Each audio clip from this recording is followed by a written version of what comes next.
자, 안녕하세요. 5단원 동물과 에너지.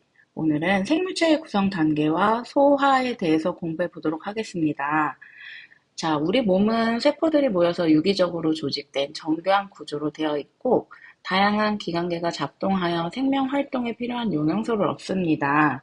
자, 우리 지난 시간에 여름방학 전에 식물과 에너지를 공부하고 방학을 잘 보냈잖아요. 자, 우리 식물들은 물과 이산화탄소만 있으면 빛 에너지를 얻어서 스스로 양분을 합성하는 광합성 과정을 통해서 영양소를 만들어냈어요. 그래서 세포를 통해서 생장을 하고 어떤 친구들은 뿌리에 영양소를 저장해서 녹말로 저장하기도 하고 또 어떤 친구들, 사탕수수 같은 친구들은 설탕으로 저장하기도 하고 포도 같은 경우는 열매를 포도당으로 저장하기도 해서 각각 식물마다, 개체마다 다른 영양소를 뿌리라든지 줄기라든지 열매로 맺어서 저장을 하는 방법으로 식물은 자라나고 있다. 생명활동을 유지하고 있다라고 그렇게 공부했습니다. 그런데 우리 동물과 에너지에서 나오는 동물들은 스스로 영양분을 합성할 수가 없어요. 그래서 우리 식물들이 만들어 놓은 이런 열매로 저장해 놓은 영양소를 섭취하고 소화시키고 있지요. 자, 그래서 이런 식물이든 동물이든 모든 생물들은요, 어, 단순히 각자 모여 있는 게 아니라 체계적으로 모여서 조직을 이루고 여러 또 조직이 모여서 기관을 형성하면서 기관들이 모여서 완전한 생물체인 개체를 이루게 됩니다. 자, 생물체를 구성하는 기본 단위인 세포가 있고요. 그 세포들이 모인 조직, 그리고 기관, 개체, 순서로 이렇게 생물이 구성되는데요. 식물 같은 경우는 세포, 조직, 그리고 조직이 모여 조직계를 한 번 더 형성합니다. 그리고 그 조직계가 모여서 잎이라든지 줄기라든지 뿌리라든지 꽃이라든지 이런 각각의 기관을 형성하고 그 기관들이 모여서 하나의 개체를 이룹니다. 자, 우리 동물의 구성을 한번 볼까요? 식물과 다른 점이 있습니다. 자, 우리 동물들도요, 세포로 구성되어 있어요. 가장 작은 단위는 세포가 있고요. 우리 이번 단원이 동물과 에너지니까 세포들을 한번 예시로 나온 것들을 살펴보겠습니다. 이 나온 세포들은요, 시험 문제에 그림으로 출제될 수도 있으니 어떤 세포가 어떻게 생겼구나라는 것들은 기본적으로 우리 알아두도록 해요. 자, 우리 상피세포가 모여서 상피 조직을 이루고요. 혈구세포가 모여서 결합 조직을 이루고요. 근육세포가 모여서 근육조직, 신경세포가 모여서 신경조직을 이룹니다. 그 각각의 조직들은 하나의 기관으로 형성이 되는데요. 우리가 알고 있는 기관, 여기는 예를 들어 위가 나왔죠. 위, 관, 소장, 대장 이런 기관들을 이루고요. 그 각각의 기관들이 모여서 하나의 일을 하는 기관계를 한 번 더 형성합니다. 이게 식물과 동물의 구성의 차이점이에요. 식물은 조직계가 하나 더 추가되고요. 동물은 기관계가 하나 더 추가됩니다. 그래서 각각의 같은 회사인데요. 각각 맡은 일들끼리 각각의 팀과 부서를 이루잖아요. 회사 안에서도. 자, 우리 사람도 마찬가지고 동물도 마찬가지로 하나의 객체 안에서 같은 일을 하는 부서끼리 모여 있다고 생각하시면 될 것 같아요. 그래서 소화계, 배설계, 호흡계 등등 각각 같은 일을 하는 기관들끼리 모여진 기관계가 한 번 더 발달하고 하나의 객체를 이루게 됩니다. 그래서 구성 단계에서는 식물과 동물의 구성 단계의 차이점 알고 계시면 될 것 같고, 이번 단원이 동물과 에너지다 보니까 동물을 이루고 있는 각각의 세포부터 조직, 기관, 기관계 등을 한 번씩 한번 그림으로라도 살펴보도록 할게요. 예시로 선생님이 그림을 가져왔고요. 각각의 기관계들이 어떤 기관을 포함하고 있는지, 어떤 일을 하는지 한번 알아보도록 할게요. 입, 식도, 위, 소장, 대장, 항문, 간, 쓸개, 이자 등을 포함하고 있고요. 이런 기관을 포함하고 있고 영양소의 소화와 흡수를 돕습니다. 이 기관은 어디일까요? 네, 맞습니다. 소화계가 되겠죠. 자, 그리고 심장, 혈관, 혈액을 포함하고 있고 영양소와 산소와 노폐물을 운반합니다. 자, 이 기관계의 이름은 순환계가 되겠습니다.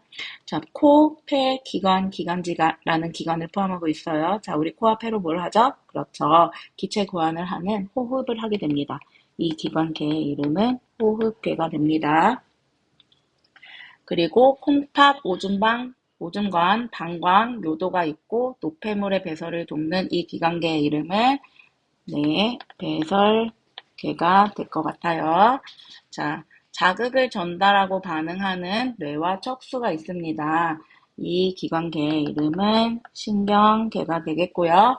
몸을 지탱하고 기관을 보호하는 뼈와 관절, 연골, 인대 등을 구성하고 있는 이 기관계의 이름은 골격계가 되겠습니다. 자, 이쪽 전체 구성에서 한두 번째 정도 출제가 될 수 있으니까 전체적으로 어떤 기관계가 있고 이 기관계에 포함되고 있는 기관은 어떤 것인지 여러분들 보기 중에서 잘 고를 수 있을 정도는 되셔야 돼요. 자, 그래서 우리 동물들은 영양소를 어떻게 하죠? 네, 맞아요. 식품으로 섭취하게 됩니다. 생물이 생명활동과 생장을 위해 외부에서 받아들여야 하는 물질이 영양소라고 합니다. 영양소는 몸을 구성하는 성분, 에너지원, 생리작용 조절에 쓰이는데요. 자, 우리가 꼭 먹어야 하는 영양소에는 6대 영양소가 있고요. 이거를 크게 주 영양소와 부영양소로 나누고 있습니다. 주 영양소에서는요, 탄수화물, 단백질, 지방, 우리 탄단지라고 하죠. 그리고 부영양소에서는 무기, 염료, 바이타민, 물, 무바물 이렇게 세 가지가 있습니다. 그래서 6대 영양소를 이루고 있는데 하나씩 한번 살펴보도록 할게요. 탄수화물입니다. 자, 그람당 4kcal의 에너지를 내고 있고요. 우리 몸의 주 에너지원으로 사용됩니다. 그리고 섭취량에 비해 몸 구성 비율이 낮아요. 하지만 몸을 구성하기는 합니다. 자, 그리고 탄수화물을 먹고 쓰고 남은 건 지방으로 저장합니다. 그리고 어떤 음식에 있냐? 우리가 매일 먹는 밥, 밀가루 등등에 있어요. 그래서 밀가루로 만들어진 빵이라든지 면도 마찬가지로 다 탄수화물이고요. 감자, 옥수수 등에도 있습니다. 자, 우리 탄수화물은요, 종류에 따라서 단당류, 이당류, 다당류로 좀 나눠질 수 있는데요. 이 부분을 간단하게 좀 설명을 드릴게요. 다당류는요, 여러 가지 당이 이렇게 사슬처럼 연결되어 있어요. 그래서 다당류, 마늘다입니다. 마늘다에서 다당류고요. 녹말 글리코젠이라는 종류가 있습니다. 자, 이 여러 가지 사슬처럼 되어 있는 이 다당류를요, 2개씩 이렇게 잘랐어요. 그래서 짝꿍으로 다니는 친구들이 있습니다. 자, 이거는 2개 이자 써서 이당류예요. 그래서 엿당, 설당, 젖당 등이 있습니다. 마찬가지로 이 짝꿍 이당류를 잘라서 한 조각으로 만들어진 이 작은 하나의 당 이름을 우리는 단당류라고 하고요. 이 단당류의 종류에는 포도당, 과당, 갈락토스 등이 있습니다. 자, 우리 탄수화물의 종류 중에 나중에 영양소 검출 실험에서 포도당 따로, 녹말 따로 있으니 요거를 미리 설명을 제가 해드려봤습니다. 참고로 알고 계세요. 단백질입니다. 단백질은요, 그람당 4kcal의 에너지를 내고 있고 우리 몸의 구성 성분이에요. 세포라든지 근육, 머리카락, 손발톱 등이 다 우리 단백질로 이루어져 있습니다. 그리고 몸의 생리작용도 조절합니다. 효소와 호르몬의 주성분이기도 해요. 자, 우리 친구들 성장기에 많이 섭취해야 합니다. 왜냐하면 누구죠? 바로 이 세포가 청소년기에는 엄청 많이 증가해요. 그래서 그 세포가 수가 증가하는 만큼 키도 크는 거고 몸도 커지는 거예요. 그래서 세포수가 증가해 청소년기에 많이 섭취해야 됩니다. 어떤 음식에 많이 들어있냐? 살코기, 생선, 달걀, 콩우유 등등에 들어있습니다. 자, 세 번째 지방입니다. 지방은 9kcal의 열량을 냅니다. 지방산과 글리세롤이 3대 1로 결합되어 있고요. 얘도 마찬가지로 에너지원이에요. 몸을 구성합니다. 몸의 구성성분으로 사용되고 3대 영양소 중에 1g당 가장 많은 열량을 내기 때문에 에너지를 저장하는 데 효과적이에요. 그래서 이 지방 같은 경우는 사용하고 남은 에너지는 주로 피부 아래나 내장지방 형태로 저장이 됩니다. 그래서 많이 먹을 경우에는 우리 살이 많이 찌게 되겠죠. 비만이 됩니다. 어떤 음식에 많이 들어있냐? 버터, 식용유, 땅콩 등에 많이 들어있습니다. 자, 이렇게 탄수화물, 단백질, 지방까지 주 영양소였고요. 부영양소 세 가지를 알아볼게요. 에너지원은 아니에요. 부영양소는 에너지원은 아니지만 몸을 구성하거나 생리작용을 조절하는 영양소예요. 어떤 게 있죠? 무겸류, 비타민, 물 등등이 있습니다. 자, 무겸류부터 알아볼게요. 뼈라든지 이, 치아, 혈액, 몸을 구성하고 있어요. 그리고 얘는요, 적은 양으로도 몸의 생리작용을 조절해요. 그리고 체내 생산이 안 되기 때문에 반드시 음식물을 통해 섭취를 해주셔야 합니다. 어떤 것들이 있느냐? 우리 1단원 때 배웠던 원소기호 기억나시죠? 거기에 있는 대부분의 친구들이 우리 몸속에 무기업류로 존재한답니다. 나트륨, 칼륨, 칼슘, 철, 인, 아이오딘 등등이 있고요. 어떤 음식에 들어있냐면 우유, 멸치, 견과류, 해조류, 채소 등에 많이 들어있습니다. 자, 무겸류 잘 섭취를 해주시고 비타민 볼게요. 비타민은요, 적은 양으로 몸의 생리작용을 조절합니다. 얘도 마찬가지로 몸을 구성하지는 않아요. 하지만 적은 양으로 몸의 생리작용을 조절하고요. 자, 비타민 보겠습니다. 비타민은 몸을 구성하지는 않습니다. 하지만 적은 양으로 몸의 생리작용을 조절하고요. 사람의 몸에서 만들어지지 않으므로 음식물을 통해 섭취해야 됩니다. 섭취량이 부족할 경우에 비타민은 결핍증이 나타납니다. 자, 우리 비타민 같은 경우는 종류가 굉장히 많이 있어요. 그래서 크게 두 가지로 수용성 비타민과 지용성 비타민으로 나눌 수가 있는데, 수용성 비타민에는 B, C, 지용성 비타민에는 A, D, E, K 이렇게 종류가 두 가지로 나눠질 수 있어요. 수용성의 한번 종류를 볼까요? B1, B2, C. 지용성 비타민에는 A, D, E, K가 있는데요. 각각 모자랄 때마다 비타민이 모자랄 때마다 결핍증을 나타나게 돼요. 결핍증이. B1이 모자랄 경우에는 각기병, 다리 힘이 약해지고 저리거나 붓는 병이고요. B2가 모자랄 때는 피부병, 비타민 C가 모자랄 경우에는 잇몸이나 폐하 점막 등에서 피가 나는 괴혈병이 나타날 수 있어요. 그리고 비타민 A가 모자랄 경우엔 야맹증, 비타민 D가 모자랄 경우엔 구루병, E는 빈혈, K는 혈액 응고가 지연되는 결핍증이 나타날 수가 있습니다. 그래서 비타민 같은 경우는요, 과일이나 채소, 해조류 등에 많이 함유되어 있어서요, 비타민이 풍부한 과일이라든지 채소를 많이 섭취하셔야 됩니다. 자, 마지막 물입니다. 우리 사람 몸무게의 60% 또는 70%를 차지할 정도로 몸의 구성 성분 중 비율이 가장 높은 게 바로 이 물이에요. 사람의 몸에서 영양소와 노폐물을 운반하고 물질을 녹여 생리작용이 잘 일어나도록 하고, 이 물 같은 경우는 비율이 높기 때문에 우리 몸의 체온을 일정하게 유지하는 데 도움이 됩니다. 자, 비타민 결핍증 한번 간단히 볼까요? 비타민 A 결핍증에 야맹증 나타날 수 있고 어두운 곳에서 잘 보이지 않는 증상이 있다고 합니다. 비타민 B 결핍증에는 각기병이 나타나고요. 다리가 붓고 막이 되는 증상. 그리고 C 결핍증, 괴혈병, 입안이나 피부에서 피가 나요. 그리고 비타민 D 결핍증으로는요, 구루병, 뼈가 약해져서 척추나 다리가 휘는 병이라고 합니다. 자, 그래서 우리 이 6대 영양소를요, 어떤 음식에 어떤 영양소가 들어있는지 알아볼 수 있는 영양소 검출 실험이 있어요. 이 영양소 검출 실험 굉장히 중요합니다. 색깔 반응과 어떤 용액인지 다 하나씩 다 외우시고 암기하셔야 돼요. 하나씩 볼게요. 자, 여러분들, 우리 영양소, 주 영양소만 알아보도록 하겠습니다. 지가 있죠. 그 중에 탄수화물 같은 경우는 아까 선생님이 이야기했죠. 다당류와 단당류와 이당류 이렇게 종류가 나눠질 수 있고, 다당류의 대표적인 녹말, 단당류의 대표적인 포도당을 검출하는 반응이 다릅니다. 용액이 달라요. 그래서 따로따로 공부하도록 하겠습니다. 녹말 검출의 경우 아이오딘 화합 칼륨 용액과 만나면 청남색을 띠는 반응을 합니다.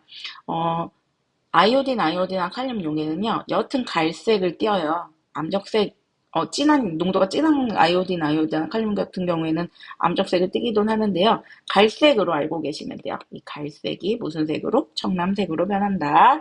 포도당 검출 같은 경우에는 베네딕트 반응을 합니다. 베네딕트 용액과 만나면요, 황적색으로 변하는데요. 베네딕트 용액 같은 경우에는 반응하는데 시간이 오래 걸려요. 그래서 우리가 뭘 해주냐? 가열을 해주게 됩니다. 가열을 해주거나 뜨거운 물에 중탕을 해서요, 베네딕트 반응을 하고요. 그러면 포도당이 있을 경우에 황적색을 띠게 됩니다. 단백질 검출은 뷰렛 반응으로 하는데요. 이 뷰렛 용액 같은 경우는 두 가지 용액을 따로따로 넣어서 실험을 합니다. 5% 수산화 나트륨 수용액과 1% 황산구리 수용액을 따로따로 넣어줘요. 그러면 단백질이 들어있는 음식에는 어떤 색깔이 나타나냐? 보라색을 띠게 됩니다. 지방 같은 경우는 수단쓰리 용액으로 검출을 하는데요.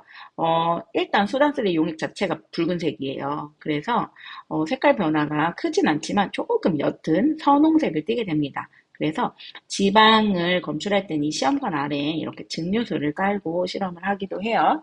참고사항으로 알아두시고 우리 이 영양소를 외우는데 선생님이 암기하는 팁을 알려드릴게요.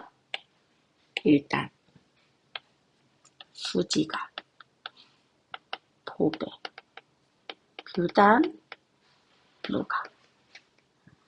여러분들이 아는 수지는 지금 두 명이 떠오를 거예요. 지금 1번으로 떠오른 그 수지를 생각하세요.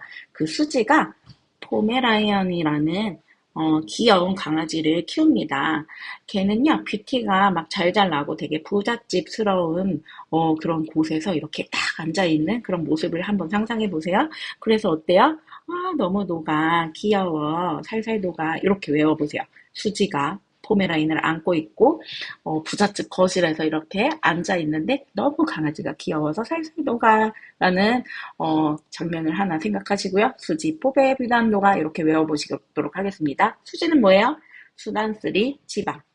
포베는 뭘까요? 포도당, 베네딕트. 뷰단은요, 뷰렛 반응, 단백질, 그리고 녹아, 녹말, 아이오딘 이렇게 외워주시고요. 색깔을 같이 한번 기록해 보도록 하겠습니다. 아이오딘 반응이에요. 검출 영양소 누구였죠? 맞아요. 녹말. 우리 아이오딘 용액 처음에는 무슨 색이었나요? 갈색이었는데 녹말과 만나면 무슨 색이 된다고요? 정남색이 됩니다. 자, 우리 베네딕트 반응입니다. 베네딕트 포베 누구죠? 포도당과 만납니다. 포도당과 만나서 우리 베네딕트 용액 같은 경우는요. 푸른색이에요. 푸른색인데요. 어떻게 되냐? 황적색이 돼요. 그런데 우리 베네딕트는 반응이 빠르게 일어나기 위해서 뭘 해준다 그랬죠? 맞습니다. 가열해줍니다. 가열하는 이유도 같이 알아두셔야 돼요. 반응을 빠르게 하기 위하여. 자, 뷰렛 반응 같은 경우는 어떤 영양소 검출하지요? 맞습니다. 단백질. 그래서 용액을 두 가지 섞습니다. 어떤 거죠? 5% 수산화 나트륨 그리고 1%의 황산구리 수용액을 섞어줍니다. 그러면 단백질이 있는 영양소에서는 어떤 색으로 반응이 일어나냐면 보라색으로 반응이 일어나요. 자, 수단쓰입니다. 수지 누구죠? 지방. 원래는 붉은색이에요. 원래는 붉은색인데 지방과 만나게 되면 선홍색을 띠게 됩니다. 자, 우리 다 암기하셨죠? 요거는 꼭 암기하셔야 됩니다.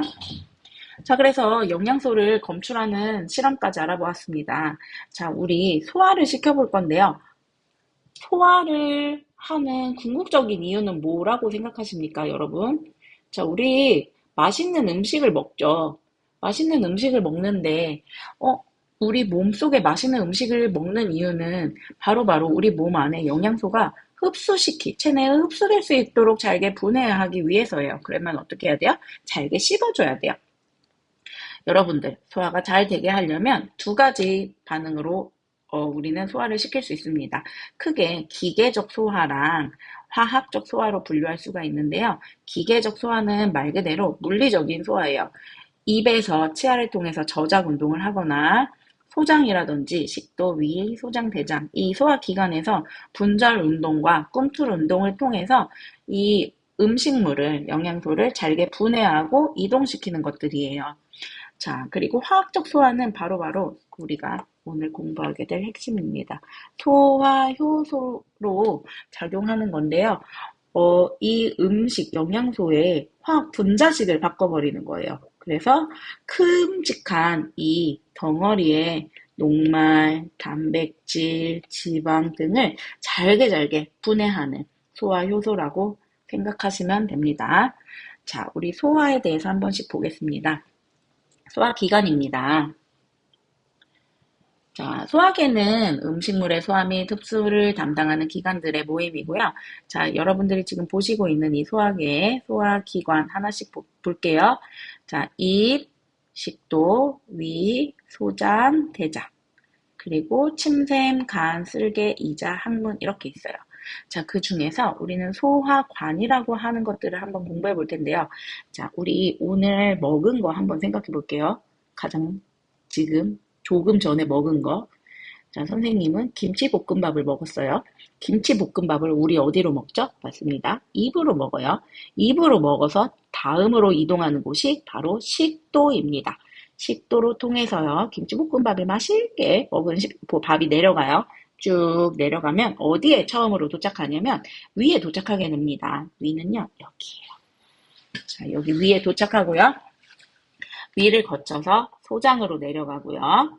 그 다음 소장은 이렇게 구불구불 있어요. 구불구불 있는 소장으로 내려가서 대장으로 내려가서 바로바로 항문을 통해 배출되게 됩니다. 여러분이 먹은 입부터 항문까지는 원웨이, 한 길로 되어 있어요. 너무너무 충격적이지 않나요? 자, 입으로 먹은 것이 이렇게 대변으로 나올 때까지 한 길을 통해 머나먼 여행을 하는 거예요. 자, 그래서 이 한 길을 소화관이라고 우리는 부릅니다.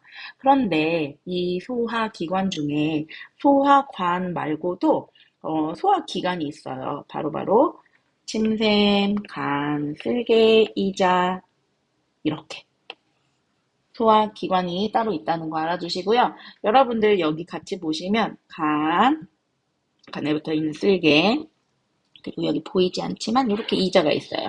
이 이자들은요, 음식물이 직접 지나지는 않지만 소화를 돕는 효소라든지 소화액을 분비하는 소화관, 그리고 소화보조 삼총사예요. 이렇게 간쓸개이자 같이 소화기관이라는 거 알고 가보도록 하겠습니다. 자, 영양소별로 소화를 한번 시켜볼게요. 녹말, 단백질, 지방, 탄, 단지 한번 소화시켜 보도록 하겠습니다. 자, 녹말을 먹었습니다. 밥을 먹었어요. 밥 먼저 먹을게요. 밥을 먹으면 한번 쪼개져야겠죠. 그러면 1차 쪼개지면 엿당으로 분해가 되고요. 엿당을 쪼개지면 포도당이 됩니다. 아까 얘기했죠. 맞습니다. 다당류, 이당류, 단당류의 녹말 형태입니다. 탄수화물 형태입니다. 자, 우리 다당류의 녹말을 누가 쪼개주냐면 아밀레이즈가 이당류인 엿당으로 쪼개집니다.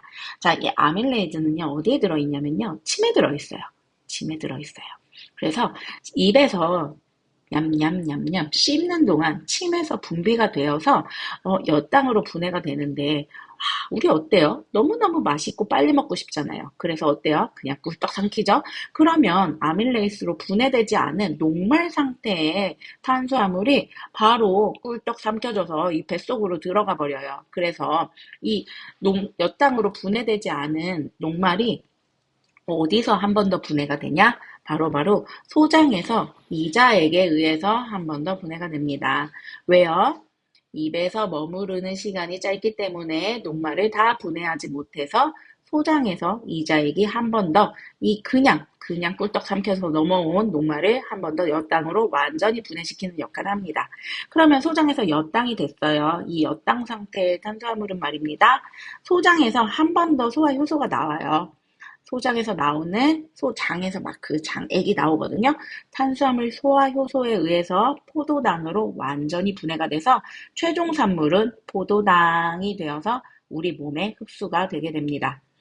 자, 여러분 단백질 갈게요. 단백질은요, 고기에 많이 들어있죠. 고기를 먹는다고 상상해 봅시다.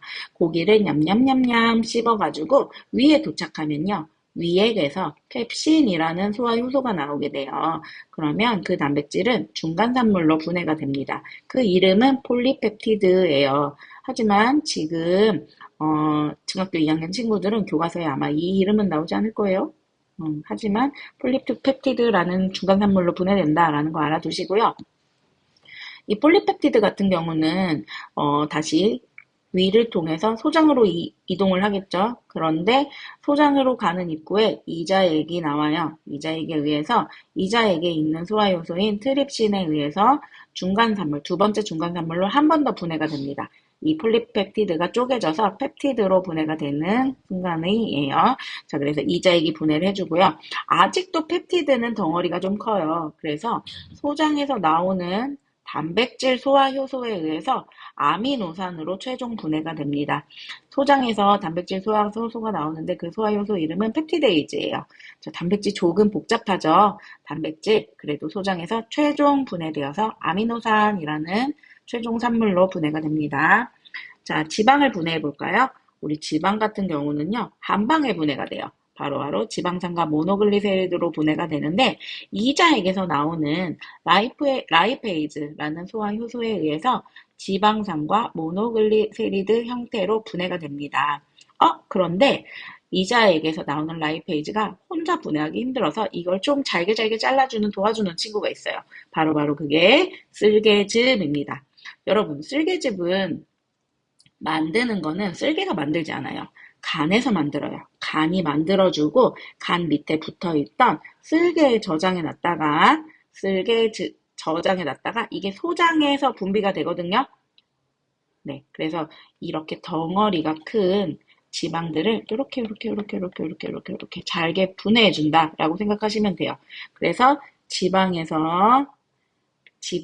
작은 지방, 그건 누가 분해해주냐? 도와주는 친구, 쓸개즙. 자, 여러분, 쓸개즙은 소화 효소다 아니다? 아니다. 하지만 지방의 유화를 도와주는 친구다.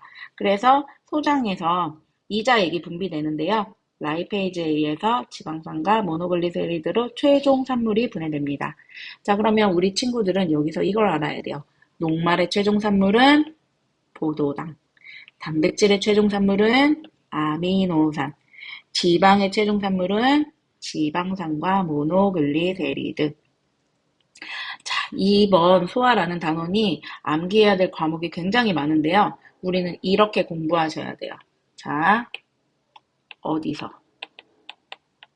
누가, 무엇을. 생소한 이름이 많기 때문에 이렇게 따로따로 얜 어디에서인지, 누가 그러는 건지, 무엇을 분해하는 건지 이렇게 구분해서 공부하셔야 돼요. 자, 어디서는 바로바로 이 소화기관입니다. 소화기관. 입에서 나오는 거야? 소장에서 나오는 거야? 아니면 위에서 나오는 거야? 어디에서 어떤 소화효소가 나오고 어디에서 영양소가 분해되는지. 그리고 누가? 얘는 소화효소죠. 아밀레이즈가 아니면 말테이즈가 또는 펩신 또는 트립신 이런 식으로 라이페이즈 이런 식으로 소화효소의 이름을 누구를 분해하는지 구분하시고요. 무엇을? 영양소를. 녹말을 몇 당으로 분해하는 것은 아밀레이즈, 몇 당을 포도당으로 분해하는 것은 말테이즈. 이런 식으로 어디서 누가 무엇을 잘 구분하셔가지고 암기를 하셔야 돼요. 자, 연습하면 됩니다. 괜찮아요? 따라와 볼게요. 천천히 하나씩 기간별로 보겠습니다. 입에서 일어나는 일입니다. 자, 입 속은 이렇게 생겼고요. 여기에 침샘이 세 군데 있어요. 섬이샘, 정미샘, 기미샘. 그래서 입안에서 침이 분비가 되는 침샘이 있고요. 이 침이 분비돼서 여러분들이 저작 운동을 하는 동안 입속에서 녹말은 아밀레이스에 의해서 엿당으로 분해가 됩니다. 자, 그래서 입에서는 기계적 소화, 저작 운동과 화학적 소화 아밀레이즈에 의해서 녹말이 엿당으로 분해되는 두 가지 작용이 일어나고요. 입속에서 아까도 얘기했지만 머무는 시간이 짧아가지고 녹말의 일부만 입에서 소화가 되기 때문에 이따가 아밀레이즈는 어디서 한 번 더 나올까요? 맞습니다. 이자액에서 한 번 더 분비가 됩니다. 자, 입에서 소화를 마치고 우린 위로 내려왔어요. 위, 너무 충격적인 그림이죠. 자, 우리 보시다시피 위는 어때요? 바로 근육질입니다. 여러분의 의지와 상관없이 위는 운동을 하고 있어요. 위가 운동을 하는 동안 위에서 음식물들은 죽 정도의 그런 잘게 잘게 부서진 형태로 소장으로 내려보내게 되는데요. 이 위에서는 위샘이 있어서요. 이 샘에서도 어떠한 액체가 나와요. 그 액체가 바로 위액입니다. 자, 위도 마찬가지로 근육이기 때문에 꿈틀 운동을 해요. 소화관의 연속적인 수축과 이완의 근육 운동을 꿈틀 운동이라고 하고요. 화학적 소화로요. 위액이 분비가 됩니다. 위액은 하루에 2리터 정도 나오는데 굉장히 많은 양이 나오죠. 이 위액 안에는 염산과 펩신이 들어있어요. 염산은 여러분들이 알고 있는 그 염산 맞아요. 엄청난 강한 상성의 염산이고요. 이 염산이 우리 몸속에서 해주는 중요한 역할이 있습니다. 이게 세균을 죽여주고 살균 작용을 하고 음식의 부패를 방지해주는 역할을 염산이 하는 거죠. 자, 우리 씹어가지고 가장 먼저 도착하는 소화기관 위에서 이 살균 작용과 부패 방지의 작용을 먼저 해주는 거예요. 그리고 염산은 펩신의 작용을 도와주기도 하는데 펩신은 알다시피 소화 효소예요. 단백질을 중간 산물로 분해하는 소화 효소입니다. 그래서 위에서는 누구의 소화가 이루어지느냐? 단백질의 소화가 이루어지고 있습니다. 자, 위에서 소장으로 내려왔어요. 소장으로 내려왔어요. 소장이 엄청 길죠. 꿈틀꿈틀 이렇게 모여 있고 소장은 길게 피면 7m 정도 된다고요. 미안해요. 7m. 7m 정도 된다고 그래요. 엄청 길죠? 자, 그리고 소장 근처에, 우리 소화관은 아니지만 소화를 도와주는 기관이 있었어요. 누구였죠? 간, 쓸개, 이자. 소화 삼총사, 간, 쓸개, 이자. 도우미 삼총사예요. 위와 소장 가는 길 옆에 이렇게 같이 위치해 있고요. 이게 간이고요. 간 옆에 간의 뒷면입니다. 뒤에서 보면 이렇게 쓸개가 있고 그 뒤쪽으로 이렇게 생긴 이자가 있습니다. 이자는 여러분들이 잘 알고 있는 췌장이라는 이름의 소화기관이에요. 자, 그래서 소장에서 일어나는 일은요. 간에서 생성한 쓸개즙이 쓸개에 저장되어 있다가 여기에 분비가 되고 이자에서 만드는 이자액 있잖아요. 바로 여기 소장의 입구에서 분비가 돼요. 그 소장의 입구 이름을 우리는 십이지장이라고 부르기도 합니다. 그래서 십이지장에서 쓸개즙과 이자액이 분비가 돼서 음식물을 만나는 거예요. 소화되는 음식물을 이렇게 만나게 되겠죠. 자, 그래서 소장에서 일어나는 일이 소장이 조금 복잡한데요. 천천히 하나씩 보도록 할게요. 자, 간에서는 무슨 일을 하냐? 맞습니다. 쓸개즙을 만들고 지방의 소화를 돕는다. 그렇다면 쓸개는요, 쓸개즙을 저장했다가 쓸개즙을 분비를 하는데요. 이 쓸개즙은 소화 효소도 아니다? 아니다. 소화 효소는 아니지만 소화 효소를 지방의 소화를 도와주는 소화액이다라고 알고 계시고요. 이자에서는 이자액이 분비가 되는데요. 이 이자라는 친구가 굉장히 중요한 친구입니다. 왜냐? 탄단지를 분해하는 소화효소 3가지가 나오거든요. 아밀레이즈, 드립신, 라이페이즈 이렇게 3가지를 다 외워주셔야 되고요. 탄부터 볼게요. 녹말을 엿당으로 분해하는 아밀레이즈. 아밀레이즈 아까 어디서 나왔죠? 맞습니다. 침에서도 나왔어요. 하지만 입에서 머무르는 시간이 짧기 때문에 소장에서 한 번 더 이자액에 의해 분해를 시켜준다고 했습니다. 요 입구 12지장에서 분비가 됩니다. 트립신은 단백질 소화 효소예요. 그래서 위에서 한번 소화가 된 중간산물로 된 단백질 폴리펩티드를 펩티드로 두 번째 중간산물로 분해해주는 역할을 합니다. 지방의 소화 효소인데요. 라이페이즈에 의해 지방은 지방산과 모노글리세리드라는 최종 산물로 분해가 됩니다. 자, 소장에서도 소화 효소가 분비된다고 했어요. 바로 탄수화물 소화효소, 단백질 소화효소 이렇게 2가지가 분배가 되는데 이 소장의 탄수화물 소화효소와 단백질 소화효소가 바로 포도당과 아미노산이라는 형태로 최종 산물로 영양소를 분해하게 됩니다. 자, 소장의 내부를 보면은, 단면을 보면은 이런 형태의 엄청 많은 주름으로 되어 있어요. 엄청 많은 주름으로 되어 있고 이렇게 돌기 같은 자세히 보면 융털로 되어 있는데 주름과 융털로 되어 있는데 이 융털을 단면을 또 자세히 확대해 보면 이렇게 기다란 형태의 중심을 잡고 있는 암주관이라는 친구와 이 암주관을 감싸고 있는 모세혈관으로 이루어져 있습니다. 자, 소장에서는요, 아까 선생님이 얘기했다시피 7m나 된다 그랬어요. 7m나 된다고 했는데 그 7m 안에 엄청 많은 또 용털이 있어요. 이 용털의 역할은 단면적을 넓혀주는 효과가 있습니다. 그래서 우리 친구들이 귀하게 먹은, 맛있게 먹은 음식물을 하나라도 놓치지 않고 잘 최종적으로 흡수할 수 있도록 역할을 해주는 거고요. 따로따로 흡수를 합니다. 수용성 영양소와 지용성 영양소를 따로 흡수하게 됩니다. 수용성 영양소 같은 경우는 어디로 되냐? 모세혈관으로 흡수가 되고요. 지용성 영양소 같은 경우는 암주관으로 흡수가 됩니다. 자, 누가 있는지 한번 볼까요? 물에 녹는 친구들, 포도당, 아미노산, 무기염류, 수용성 비타민 B, C. 이 친구들은 모세혈관으로, 물에 잘 녹아서 모세혈관으로 흡수가 되고요. 지용성 영양소인 같은 경우 지방산, 모노글리세리드 그리고 지용성 비타민 ADK 같은 경우는 암주관으로 흡수가 됩니다. 이렇게 따로따로 흡수가 돼요. 하지만 이 친구들은 한 곳으로 가는 길만 다르지 한 곳으로 모이게 됩니다. 우리 수용성 영양소, 포도당, 아미노산, 무기염류, 수용성 비타민 BC 같은 경우는 모세혈관으로 흡수돼서 간을 통해 심장으로 가요. 이렇게 심장으로 가고요. 지용성 영양소 같은 경우는 지방산, 모노글리세리드, 지용성 비타민 ADK가 있었죠?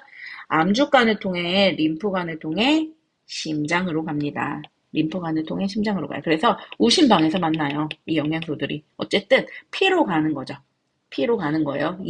우리가 귀하게 먹은 영양소가 피로 가서 우심방에 도착을 합니다. 가는 길이 다르다는 거 알고 계시면 될 것 같고, 자, 우리 하나의 숙제가 남았어요. 바로 이 대대적인 입에서 시작하는 큰 소화 과정을 잘 암기해 주시면 됩니다. 여러분, 그래서 제가 활동지를 이렇게 만들어 보았어요. 귀여운 우리 친구가 이렇게 입에서부터 항문까지 소화기관을 가지고 있잖아요. 우리 이 노란색 바탕에 써있는 소화액이 어떤 액이 나오는지 하나씩 봅시다. 자, 입에서 일단 뭐 나오죠? 침. 위에서 뭐 나오죠? 위액. 간에서 만들어서 쓸개에서 나오는 쓸개즙. 이자액에서 나오는 이자액. 소장의 소화효소. 이렇게 소화액체가 하나, 둘, 셋, 넷, 5개가 나오게 됩니다. 자, 그리고 영양소를 한 번씩 적어볼게요. 녹, 단, 지. 우리 주 영양소, 녹, 단, 지. 소화를 시작해 볼게요. 자, 녹말부터 가겠습니다. 녹말이 분해돼서 누가 되죠? 엿당이 되고요. 1차 분해돼서 엿당, 중간산물이 최종 분해되면 최종산물 포도당이 됩니다. 자, 이렇게 영양소 먼저 채워보도록 하세요. 그리고 단백질 분해 과정 한번 볼게요. 단백질, 중간산물 1, 중간산물 2, 아미노산 가는데 선생님은요, 그냥 어차피 외우는 거 중간산물 이름으로 외워주셨으면 좋겠어요. 단백질, 폴리펩티드, 펩티드, 아미노산 이 과정을 거쳐서 소화가 된다. 자, 지방 같은 경우는요, 와우, 한 방에 지방산과 모노글리세리드로 최종 분해된다. 자, 여기까지. 그 다음에 소화 요소를 채워볼게요. 녹말을 엿당으로 분해하는 소화 요소 어디서 나왔죠? 침에서 나온 아밀레이즈. 한 번 더 나오죠? 이자액에서 아밀레이즈. 그러면 이 엿당을 최종 산물로 분해시키는 소화 요소 어디서 나오죠? 소장에서 나오는 탄수화물 소화효소 말테이즈. 이렇게 공부하세요. 자, 단백질 소화해볼게요. 단백질 위에서 나오는 펩신에 의해서 폴리펩티드가 됩니다. 그리고 폴리펩티드는 다시 한번 이자액에서 나오는 트립신에 의해서 펩티드가 됩니다. 폴리펩티드가 쪼개져서 펩티드가 되었고요. 이 펩티드가 더 작게 쪼개져서 아미노산이 되는데 소장에서 나오는 단백질 소화 요소인 펩티데이즈에 의해서 최종 산물이 아미노산이 만들어집니다. 자, 단백질 고기잖아요. 고기 먹었어요. 우리 펩시콜라 먹어가지고 트림이 나왔어요. 이렇게 한번 연상해 봅시다.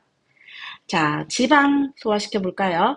지방은 라이페이즈 어디서 나오죠? 이자액에서 나오는 라이페이즈 A에서 지방산과 모노글리세리드로 한 방에 분해가 되는데 이걸 도와주는 친구가 있다 그랬어요.